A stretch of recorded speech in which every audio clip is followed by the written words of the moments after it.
Yan. Magandang umaga sa inyo lahat mga ka-MUG at mga ka-BTP at welcome sa panibago nating video reaction. Eto na nga guys. Reaction na natin 'to 'no. Itong 'di ba kahapon nag-post tayo na nakakuha daw ng ano, nakakuha na nga ng court order na warrant of search warrant ba?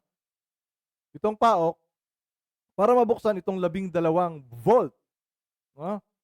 Diyaan sa Bagak Bataan na di umano ay pogo. Pero sabi nga nila, yan daw ay BPO. BPO na may na may nakitang sugal.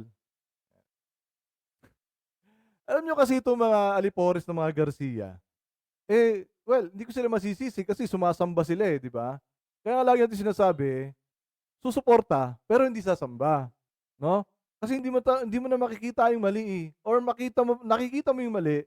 So instead na i-criticize mo, ipagtatanggol mo pa. So ganyan yung mga sumasamba sa mga politiko. Alright? O kaya ako sumusuporta lang ako, pero hindi ako sumasamba. Okay? So dito 'no, makikita natin na dalawa pa lang na vault, eh, umabot na sa 12 milyon ang nakuha. So sabi nila pambayad daw yan sa ano, sa mga tao, pang-maintenance sa kanilang kumpanya, 'no?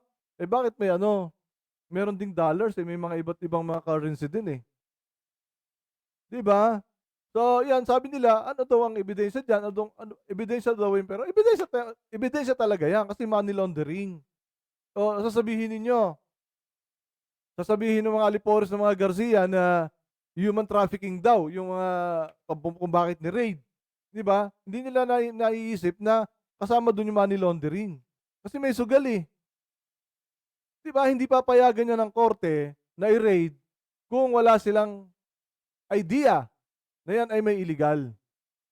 Okay? Eh, may nakita nga diyang ano, pugante, 'di ba? O, so panoorin po natin 'to.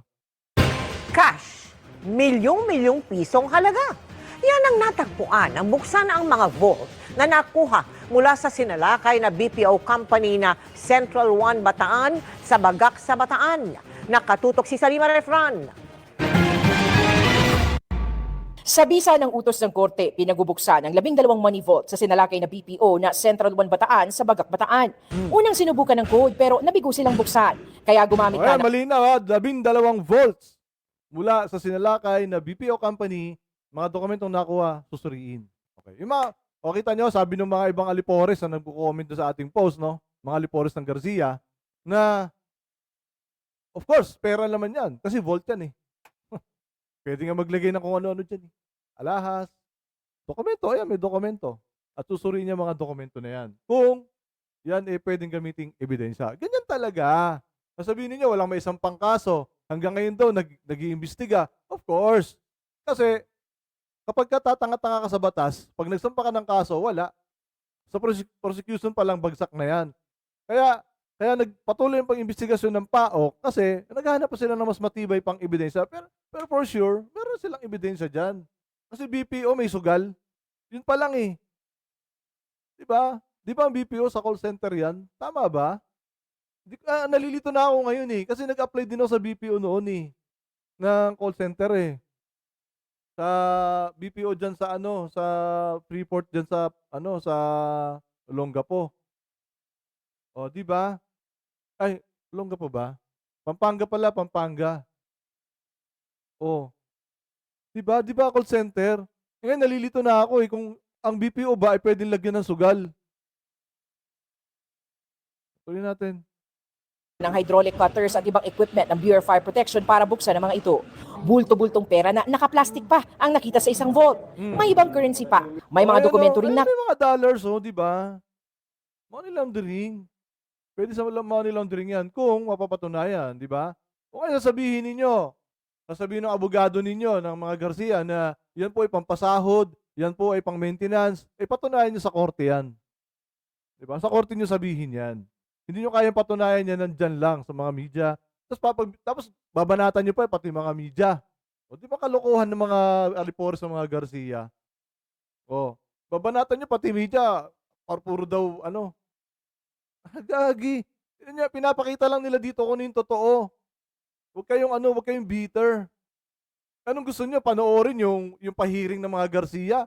O, siyempre, bias yun. Yun ang bias. Malamang. O, tuloy. Kuha. Hindi na nagbigay ng pahayag ang kinatawan ng BPO pero nakipagtulungan sila sa mga otoridad at sinaksihan pa ang pagbubukas ng vaults. 2 vault ang nauna ng binuksan ng IRID ng BPO na Oh. naglalaman na mahigit 30 May nauna pang binuksan na vault na naglalaman ng 30 bilyon. Hindi ba money laundering na yan? Eh, may 12 pa. Paano na? milyong piso. Sinaksihan ang pagbubukas ng vaults ng CIDG, AMLAC, kinatawan ng barangay at ng Central 1 Bataan. Sa bilang ng Anti-Money Laundering Council at ng CIDG, nasa 12 million pesos na ang laman ng 2 vault. Nagpapatuloy ngayon yung inventory ng CIDG dito sa mga laman nitong isa sa mga binuksang vault dito sa Central. Sana yung mga ibang vault nababantayan ng maayos, ha? Kasi baka mamaya buksan yan at makakuha yung mga, baka sakali na may mga ebidensyang makakuha, sana naman bantayan ng PAOK na mabuti, no, ng CIDG. Yung mga iba pang natitirang mga vaults. Alright? So, good luck sa PAOK, no? Good job. Good job. No? Sana pati yung ibang mga pogo rito, meron pa kasing sinasabi dito, di umano ay pogo itong GICC dito sa Mariveles.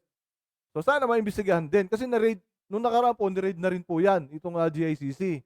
So ngayon may mga nagsasabi doon sa comment section ng aking post, bakit doon yung GICC hindi nire-raid? So sana maimbestigahan na rin, no?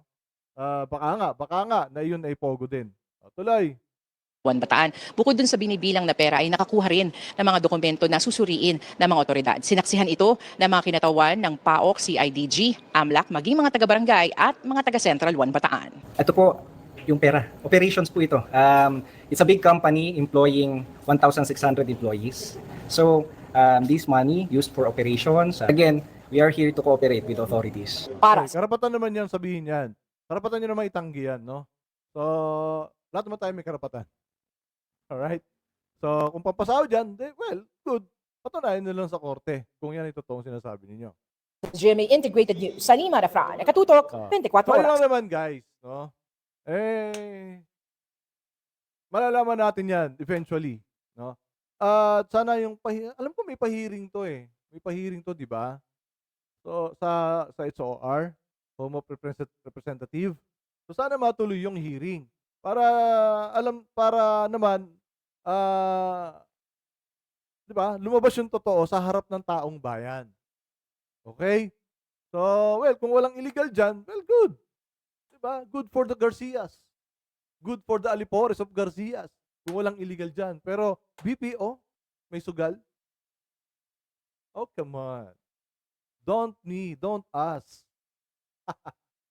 Alright, so yun lang naman mga ka-MUG, mga ka-BTP, at siyempre, huwag nating kalilimutan, minsan lang tayong mabubuhay, piliin nating maging tama at mabuti. Maraming salamat. Bye-bye!